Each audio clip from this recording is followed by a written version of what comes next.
Bonjour, Cinet Live du 9 mars 2012. Bonjour les gars. Bonjour Philippe. Bonjour Philippe. Tout va bien? Ça va. Bon, cette semaine c'est un peu particulier, pas de en bref, on va faire 3 gros sujets. C'était la semaine. Donc on va débriefer la keynote Apple, on va débriefer du salon de Genève qui s'est tenu cette semaine aussi, et on va accueillir un invité surprise, notre blogueur Mathieu, spécialisé pour Windows 8. C'est parti! Alors, mercredi soir, c'était la grande messe Apple, on a suivi ça en direct, c'était un peu laborieux. C'était sport, ouais. Désolé pour ceux qui nous ont suivis et qui ont vu voilà, quelque chose d'un peu saccadé, on fera mieux la prochaine fois, petit problème technique. Bon, en gros, keynote d'upgrade, principalement upgrade iOS, upgrade Apple TV, upgrade iPad. On va commencer par l'Apple TV avec toi, Daniel. Qu'est-ce que tu en as retenu? Une mise à jour technique et ergonomique. Ouais. L'Apple TV passe enfin à la Full HD avec du 1080p. Il était temps. Donc voilà, il était temps. Du coup, l'iTunes Store aussi s'y met pour proposer du contenu en 1080p. Une refonte aussi de l'interface qui s'inspire pas mal de iOS, de ce qu'on trouve sur les iPhones, iPod Touch et iPad. On sait ça si c'est. On ne sait pas si c'est iOS, ils l'ont pas annoncé clairement. Mais en revanche, vu l'interface et comme il a accès à iCloud, il y a de fortes chances que ça soit iOS derrière. Donc après, derrière, pour supporter la HD, c'est une mise à jour du processeur plus puissant. C'est le A5 qu'on trouve sur l'iPad 2. Ouais. Voilà. Donc une mise à jour, rien de révolutionnaire. Et toujours à 99 $. 99 $, 109 € en France. Voilà. Bon, de toute façon, on va bientôt la recevoir. On va tester ça de près. Oui. Moi le premier. et puis on reviendra dessus après. Deux. Voilà. Bon, sinon pendant la keynote, donc on a forcément eu le nouvel iPad, l'enseignement officiel. On résume un peu le contexte. Ils sont hyper dominateurs sur les tablettes, donc ils sont plutôt confort. Commercialisé 479 €. Voilà, et ils ont raflé la mise. En face, les concurrents, ils ramassent un peu les miettes. En tout cas, ils se battent beaucoup plus fort et ils ont du mal.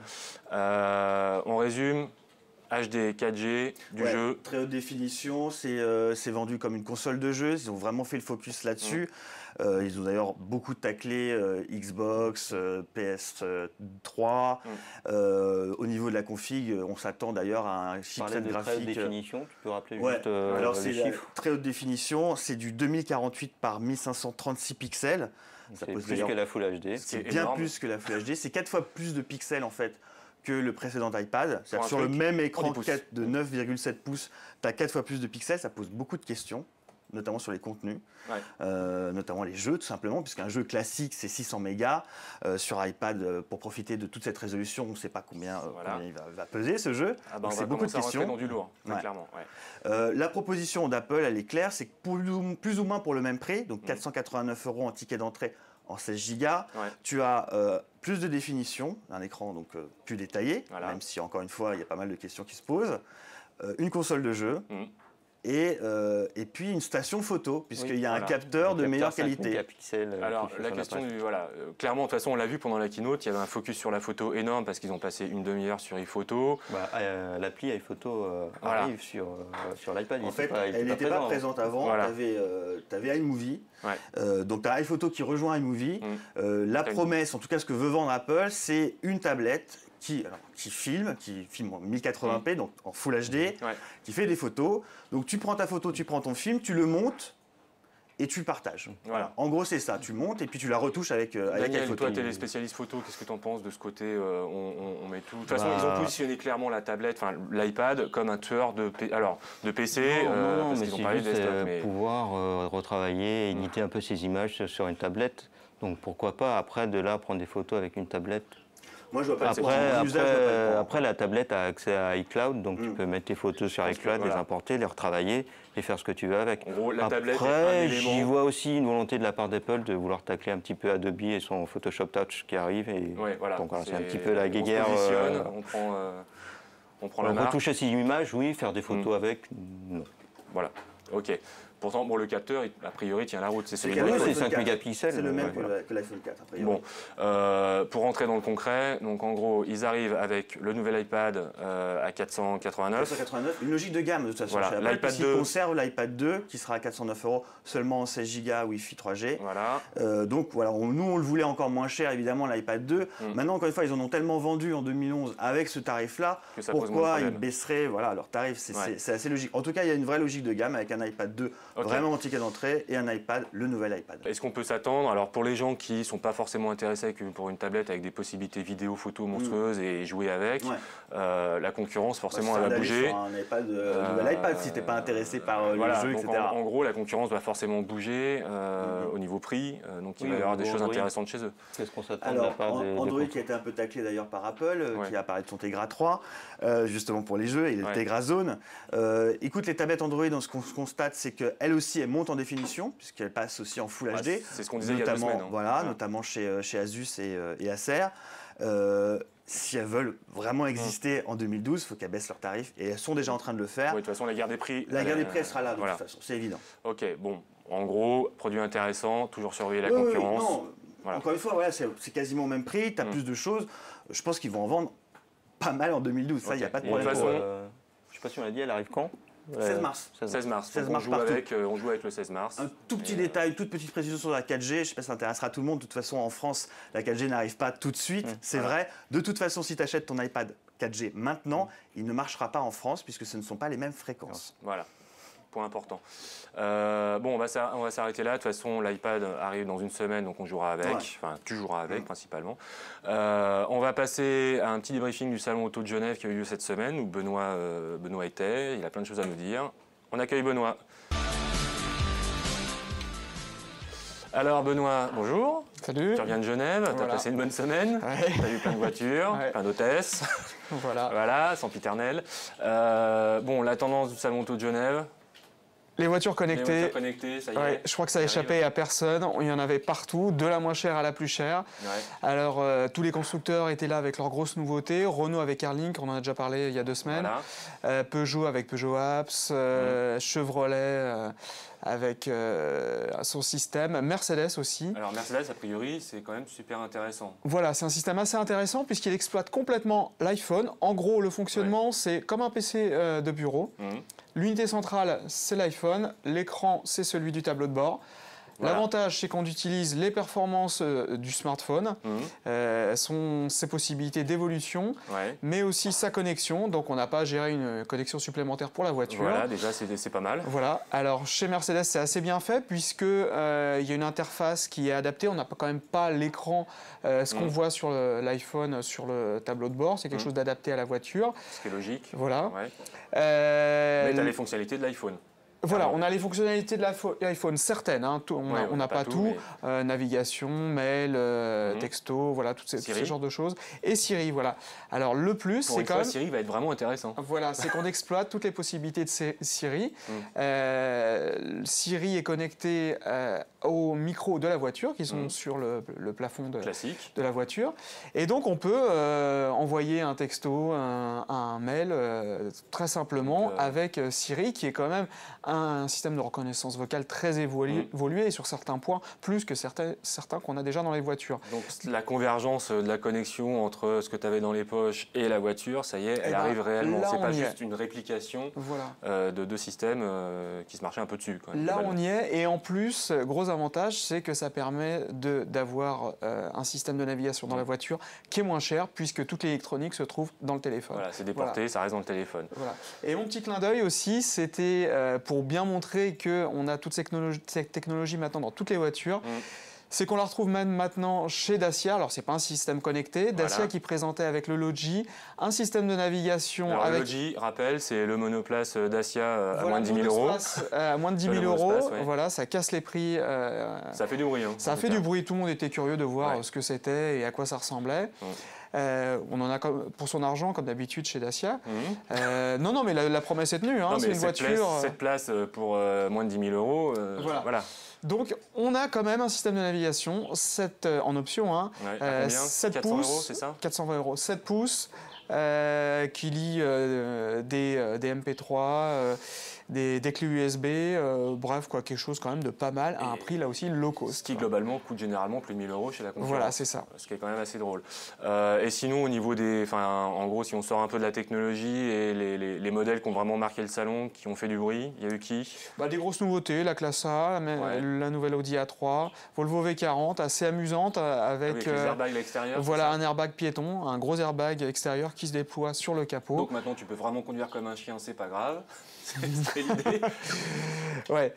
Donc c'est un salon quand même assez riche, pas mal de concept cars comme d'habitude. Ok, et donc prochain salon, celui de Paris. Celui de Paris. Et là aussi, pas mal de nouveautés attendues dans tous les domaines. D'accord. Et pas mal de surprises techno encore. En octobre, c'est ça? En octobre, c'est ça. Début octobre. Bon, on en reparlera d'ici là.